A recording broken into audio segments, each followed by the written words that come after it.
Escuchan ustedes la lectura del libro El deseado de todas las gentes. Capítulo 84. Paz a vosotros.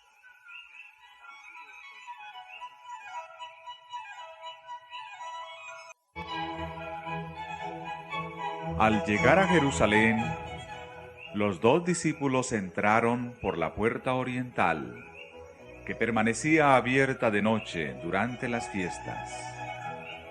Las casas estaban oscuras y silenciosas, pero los viajeros siguieron su camino por las calles estrechas a la luz de la luna naciente. Fueron al aposento alto, donde Jesús había pasado las primeras horas de la última noche antes de su muerte. Sabían que allí habían de encontrar a sus hermanos. Aunque era tarde, sabían que los discípulos no dormirían antes de saber con seguridad qué había sido del cuerpo de su Señor. Encontraron la puerta del aposento atrancada seguramente. Llamaron para que se los admitiese, pero sin recibir respuesta. Todo estaba en silencio. Entonces dieron sus nombres. La puerta se abrió cautelosamente. Ellos entraron, y otro, invisible, entró con ellos. Luego la puerta se volvió a cerrar para impedir la entrada de espías.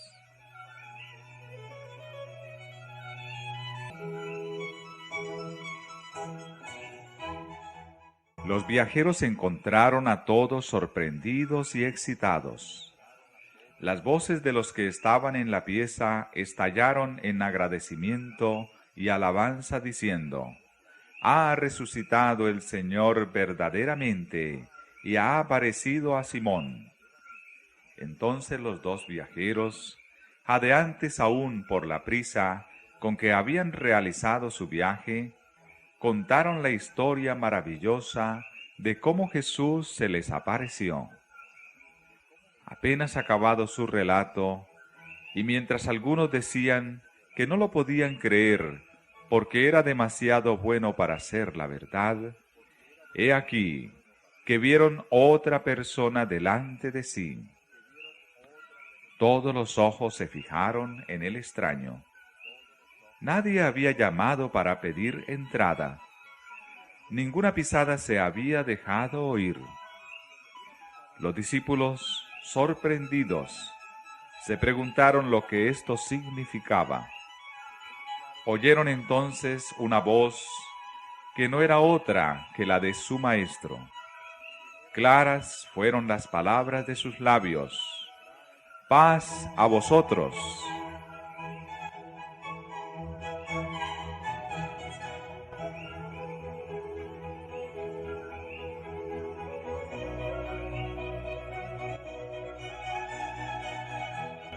Entonces ellos, espantados y asombrados, pensaban que veían espíritu. Mas él les dice: «¿Por qué estáis turbados y suben pensamientos a vuestros corazones? Mirad mis manos y mis pies, que yo mismo soy. Palpad y ved, que el espíritu ni tiene carne ni huesos, como veis que yo tengo». Y en diciendo esto, les mostró las manos y los pies.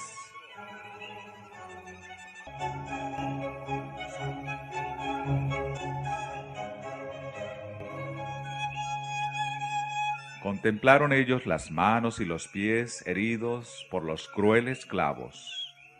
Reconocieron su voz, que era como ninguna otra que hubiesen oído. Y no creyéndolo aún ellos de gozo, y maravillados, díjoles: ¿tenéis aquí algo de comer? Entonces ellos le presentaron parte de un pez asado y un panal de miel. Y él tomó y comió delante de ellos. Y los discípulos se gozaron viendo al Señor.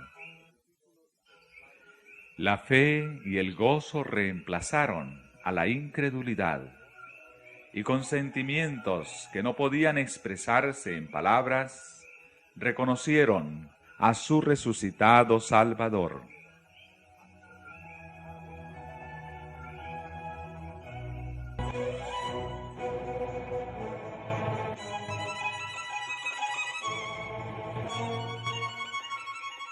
En ocasión del nacimiento de Jesús, el ángel anunció paz en la tierra y buena voluntad para con los hombres.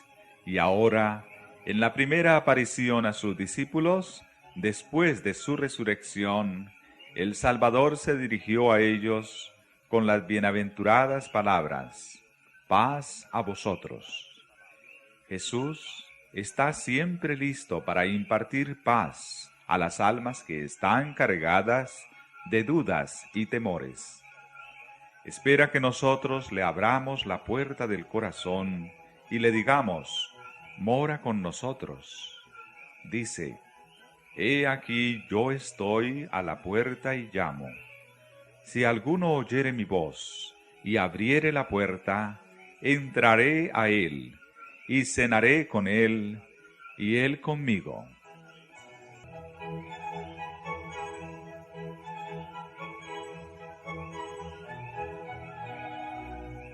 La resurrección de Cristo fue una figura de la resurrección final de todos los que duermen en el Señor.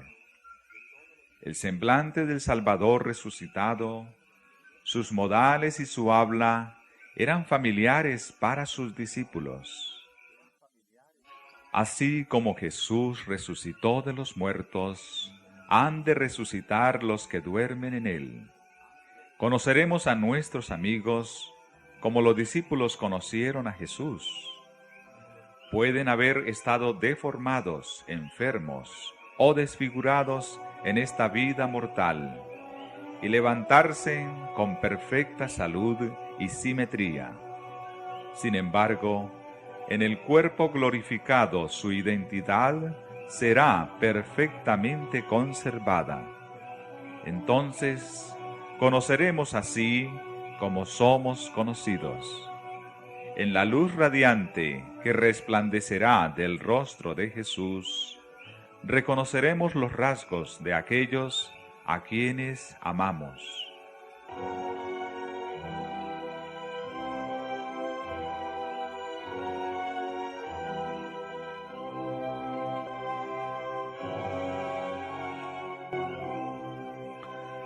Cuando Jesús se encontró con sus discípulos, les recordó lo que les había dicho antes de su muerte, a saber, que debían cumplirse todas las cosas que estaban escritas acerca de él en la ley de Moisés, en los profetas y los salmos.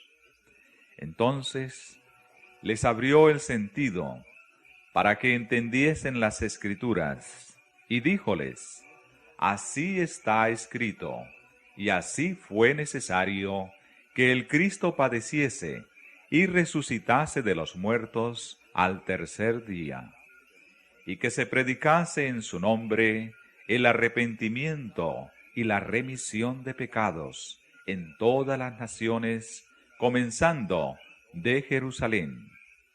Y vosotros sois testigos de estas cosas.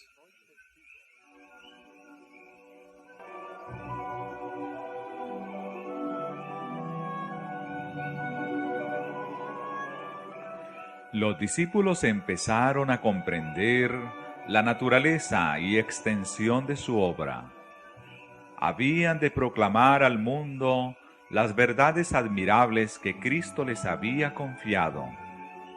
Los acontecimientos de su vida, su muerte y resurrección, las profecías que indicaban estos sucesos, el carácter sagrado de la ley de Dios, los misterios del plan de la salvación, el poder de Jesús para remitir los pecados.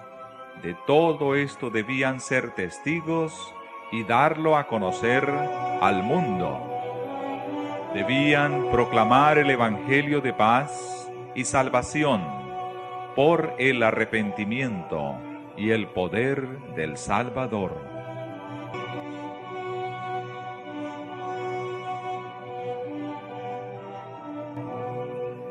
Y como hubo dicho esto, sopló y díjoles: Tomad el Espíritu Santo.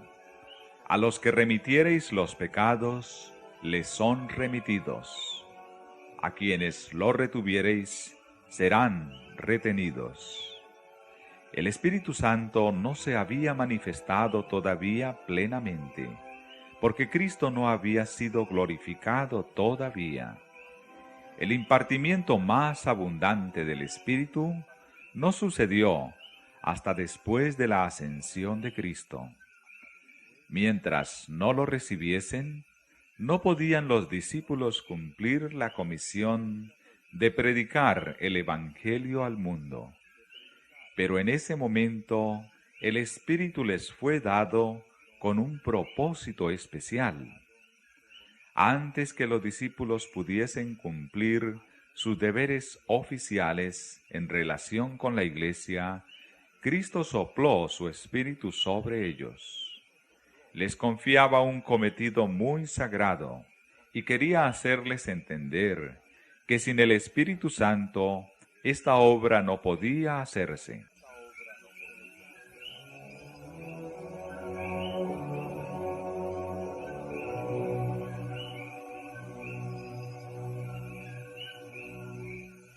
El Espíritu Santo es el aliento de la vida espiritual.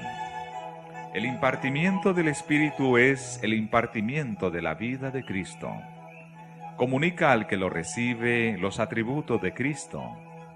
Únicamente aquellos que han sido así enseñados de Dios, los que experimentan la operación interna del Espíritu y en cuya vida se manifiesta la vida de Cristo, han de destacarse como hombres representativos que ministren en favor de la Iglesia.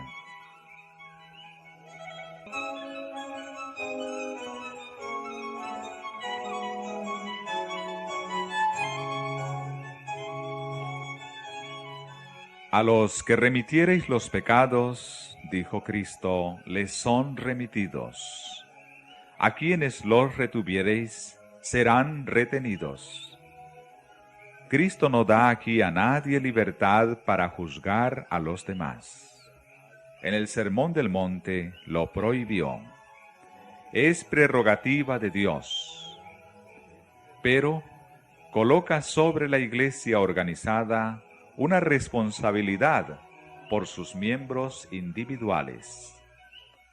La Iglesia tiene el deber de amonestar, instruir y, si es posible, restaurar a aquellos que caigan en el pecado. Redarguye, reprende, exhorta, dice el Señor, con toda paciencia y doctrina. Obrad fielmente con los que hacen mal. Amonestad a toda alma que está en peligro. No dejéis que nadie se engañe. Llamad al pecado por su nombre. Declarad lo que Dios ha dicho respecto de la mentira, la violación del sábado, el robo, la idolatría y todo otro mal. Los que hacen tales cosas no heredarán el reino de Dios. Si persisten en el pecado, el juicio que habéis declarado por la palabra de Dios es pronunciado sobre ellos en el cielo. Al elegir pecar, niegan a Cristo. La Iglesia debe mostrar que no sanciona sus acciones, o ella misma deshonra a su Señor. Debe decir acerca del pecado lo que Dios dice de él.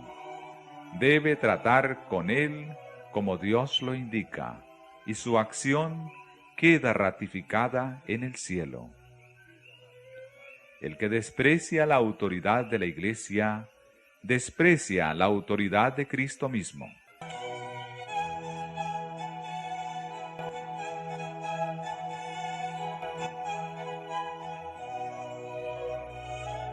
Pero el cuadro tiene un aspecto más halagüeño. A los que remitiereis los pecados, les son remitidos. Dad el mayor relieve a este pensamiento. Al trabajar por los que yerran, dirigid todo ojo a Cristo. Tengan los pastores tierno cuidado por el rebaño de la dehesa del Señor. Hablen a los que yerran de la misericordia perdonadora del Salvador. Alienten al pecador a arrepentirse y a creer en aquel que puede perdonarle. Declaren sobre la autoridad de la palabra de Dios. Si confesamos nuestros pecados, Él es fiel y justo para que nos perdone nuestros pecados y nos limpie de toda maldad. A todos los que se arrepienten se les asegura: Él tendrá misericordia de nosotros. Él sujetará nuestras iniquidades y echará en los profundos de la mar todos nuestros pecados.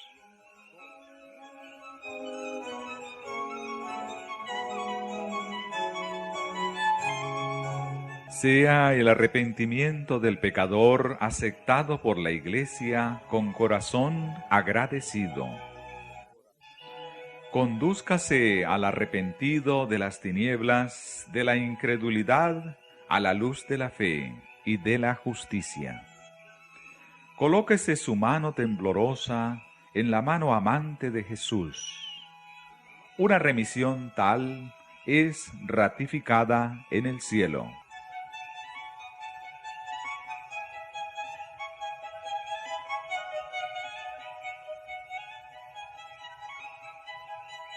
Únicamente en este sentido tiene la Iglesia poder para absolver al pecador. La remisión de los pecados puede obtenerse únicamente por los méritos de Cristo. A ningún hombre, a ningún cuerpo de hombres es dado el poder de librar al alma de la culpabilidad. Cristo encargó a sus discípulos que predicasen la remisión de pecados en su nombre, entre todas las naciones. Pero ellos mismos no fueron dotados de poder para quitar una sola mancha de pecado. El nombre de Jesús es el único nombre debajo del cielo dado a los hombres en que podamos ser salvos.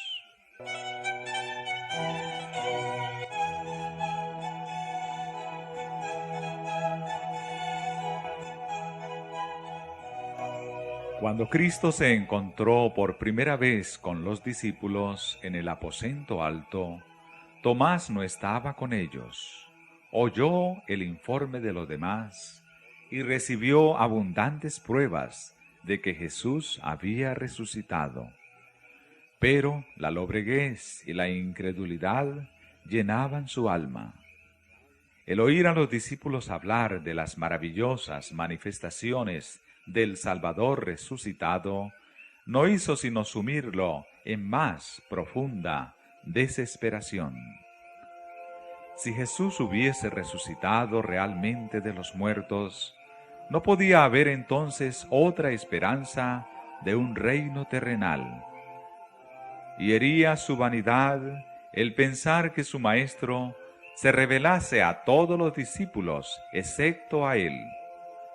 Estaba resuelto a no creer, y por una semana entera reflexionó en su condición, que le parecía tanto más oscura en contraste con la esperanza y la fe de sus hermanos.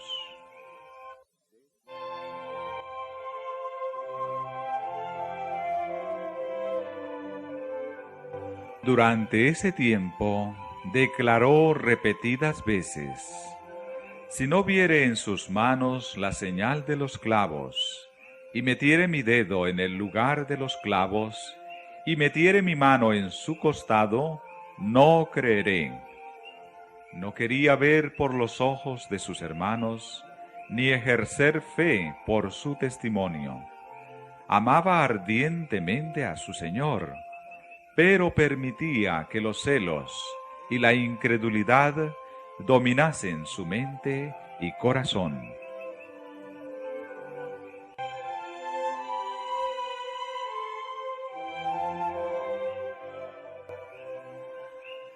Unos cuantos de los discípulos hicieron entonces del familiar aposento alto su morada temporal, y a la noche se reunían todos excepto Tomás.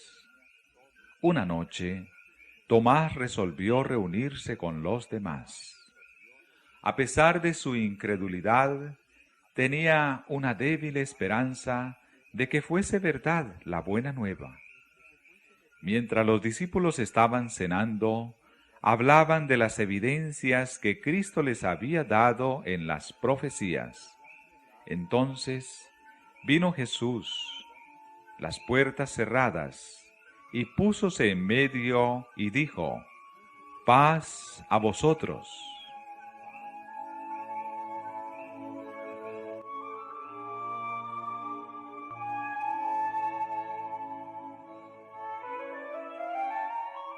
Volviéndose hacia Tomás, dijo: «Mete tu dedo aquí, y ve mis manos, y alarga acá tu mano, y métela en mi costado. Y no seas incrédulo, sino fiel». Estas palabras demostraban que él conocía los pensamientos y las palabras de Tomás. El discípulo acosado por la duda sabía que ninguno de sus compañeros había visto a Jesús desde hacía una semana. No podían haber hablado de su incredulidad al Maestro. Reconoció como su Señor al que tenía delante de sí. No deseaba otra prueba. Su corazón palpitó de gozo y se echó a los pies de Jesús, clamando: «Señor mío y Dios mío».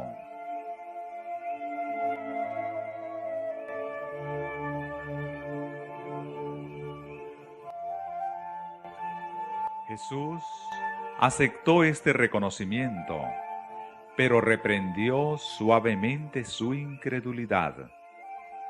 «Porque me has visto, Tomás, creíste. Bienaventurados los que no vieron y creyeron».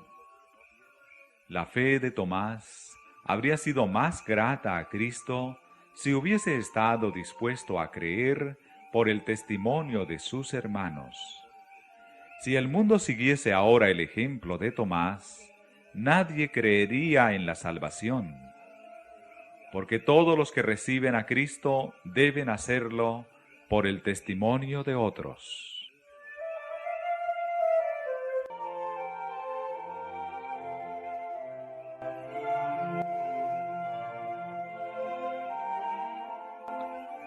Muchos aficionados a la duda se disculpan diciendo que si tuviesen las pruebas que Tomás recibió de sus compañeros, creerían.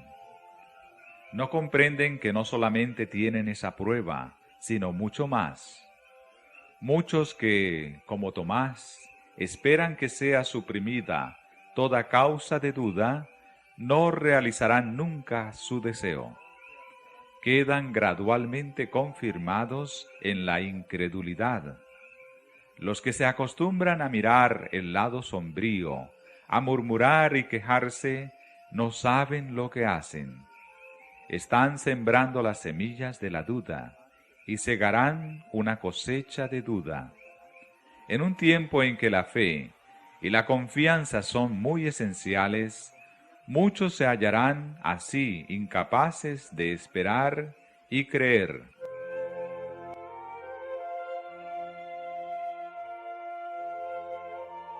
En el trato que concedió a Tomás, Jesús dio una lección para sus seguidores.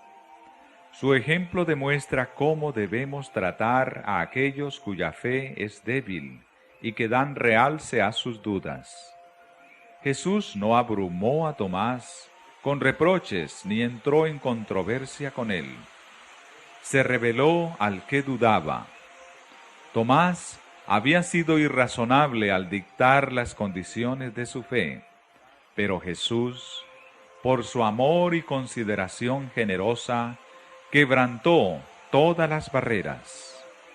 La incredulidad queda rara vez vencida por la controversia. Se pone más bien en guardia y halla nuevo apoyo y excusa. Pero revélese a Jesús en su amor y misericordia como el Salvador crucificado, y de muchos labios antes indiferentes se oirá el reconocimiento de Tomás: Señor mío y Dios mío.